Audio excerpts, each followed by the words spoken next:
Hello and welcome to another edition of Damnable Delvings, and today I'm going to be delving into the latest June Abominable Book Club box. So we're going to see what the Abominable Book Club has for us this month. I've had a little feel of the box and it does feel quite heavy, so I'll be interested to see if there is a hardback in here or something. I believe they said last time that all the new books that came were going to be signed books, so it'll be interesting to see what's there. Still sealed, so we'll be opening it together.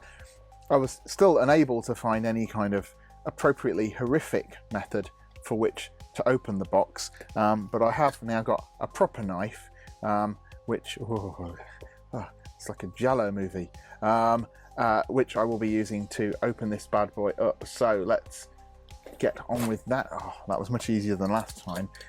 Let's get this open. I'll try and open it in this direction towards you, and here we are.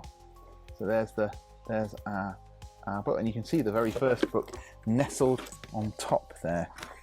And the first book is Eyes, Guts, Throat, Bones by Moira Fowley, of whom I have not heard.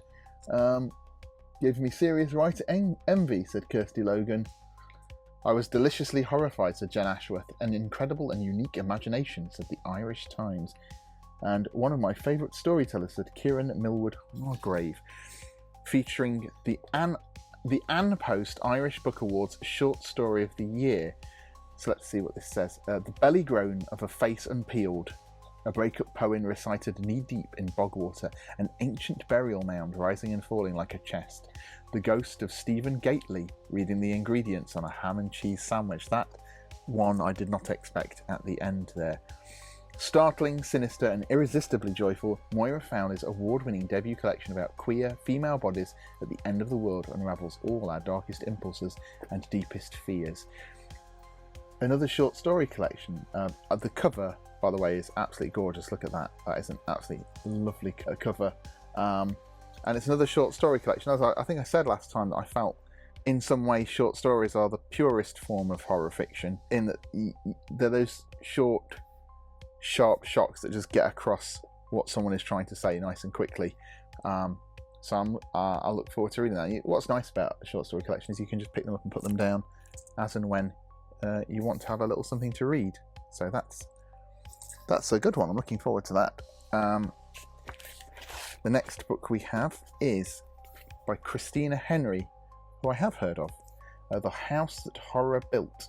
Single mom Harry Adams has always loved horror movies, so when she's offered a job cleaning for revered horror director Javier Castillo, she leaps at the chance. His forbidding Chicago mansion, Bright Horses, is filled from top to bottom with terrifying props and costumes, as well as glittering awards from his decades-long career in making films that thrilled audiences and dominated the box office, until family tragedy and scandal forced him to vanish from the industry. Javier values discretion, so Harry tries to clean the house immaculately and keep her head down. She needs the money from this job to support her son, but then she starts hearing noises from behind a locked door. Noises that sound remarkably like a human voice calling for help, although Javier lives alone and never has visitors. Harry knows that not asking questions is a vital part of keeping her job, but she soon finds that the house and her enigmatic boss have secrets she can't ignore. So, Carissa Orlando said, a delicious exploration into the monsters we idolise and the monsters we create. And Christopher Golden said, Henry's storytelling is her own sort of witchcraft. It's from Titan. I like the cover as well. It's quite clear it's a horror novel, which sometimes you can't tell these days, can you? And it's by the author of Horseman, which I have not read, but I have heard pretty good things about. So, yeah. That was good. And I do like things that are set around the world of horror movies as well. There's been quite a few books that have come out recently that have been set around the world of horror movies. So Silver Nitrate, I believe, being one of the big ones that people have been talking about recently, which I would like to read. So it's interesting how these things come in waves, isn't it? How people have the same sorts of ideas at the same time. So let's move on to the treats, shall we, because I can see them, and before we move on to the second-hand book. So first of all, we have Sweet Lounge vegan fizzy blue raspberry bottles. They're natural colours and flavours, fat-free and gluten-free, and come in a compostable pouch. That's nice, isn't it? So there we are. I mean, I personally do not like this sort of thing, but I do have in my home 3 people who will devour these in a very short space of time, and 2 of them might not even get to see it if my wife has anything to do with it. So that's nice, isn't it? So let's see. That's the food treat. We have our drinks here. I'll just whip through these quite quickly because they're often very similar. But let's see what we've got. I know that my children will be hoping for more hot chocolate because they like a hot chocolate. And what could be lovelier on a 28-degree day than a nice cup of hot chocolate? So we have a pouch of coffee from Nescafe, very nice. A Galaxy hot chocolate, hooray! I think that's 2 now we've got, so they can relax with a nice hot chocolate. A Yorkshire tea. I did have a friend of mine online complain about the fact that it was a Yorkshire tea to me because he's from Lancashire, but I'm not from Yorkshire or Lancashire, so I don't care. We have a Super Berries tea bag sachet from the English Tea Shop, the organic one, very nice. And finally, here we go, Lions Gojo bag, coffee bag. Had this before, really nice. So should buy some, really. Never do, should though. And we have in here now, let's pull this guy out without trying to make too much mess, but here we have beautifully wrapped second-hand book. It's a hardback. I'll leave that till last, as I always do. But this is, yeah, it's definitely a hardback in here, which is why the box felt heavy. So I'll put that to one side and see what other bits and bobs we have in here. So we have our signed book plate from Moira Fowley. Thanks, Moira. We have a signed book plate from Christina Henry. Yes, I noticed that's not an Abominable Book Club one. There must have been some issue with getting the book plates over. We have a bookmark, and it's a Get Out bookmark, but they've marketed Get Out as if it is a Super Nintendo computer game. Are you afraid now? Paralysed like that day? Yes or no? Good. A regular Abominable Book Club spoiler bookmark. Got so many now. And we appear to have an art card this time. So let's whip this out and have a look. If you have, is it supposed to be this way up? I think it is. If you are sensitive, oh, scary. Now, I'm not sure if that's supposed to be the thing from the thing from the thing. You know, when the head falls off and then grows legs and scuttles across the floor. It doesn't look exactly like it, but it does look quite similar. And that's very nice. I've no idea who that's by. It doesn't say. I'll have to check that out and find out later. But yes, very nice. Any stickers this time? Not that it matters. All my lovely stickers that I put on my lovely laptop are now for naught, for my laptop broke, and I'm using a new one now, so never mind.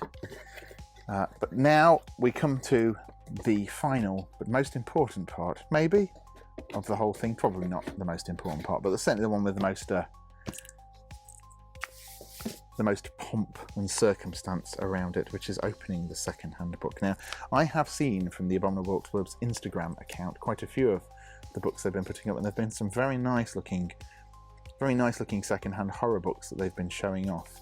But I don't recall seeing any hardbacks, so whatever this is something that I didn't see on their Instagram account, or I missed it, or I've forgotten. But let's find out. Let's bring back the knife of Giallo again. There we go. Oh, I should be wearing a black leather glove. That was a mistake. That was a mistake I made. Was not wearing a black leather glove. So let's cut this open. There we go. That was simpler than last time, wasn't it? And we'll quickly peel this open and see what we have here.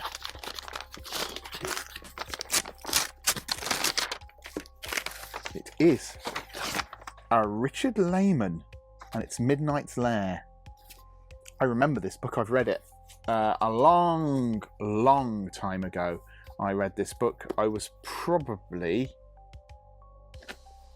16, 15, 14. I don't know. When did it come out?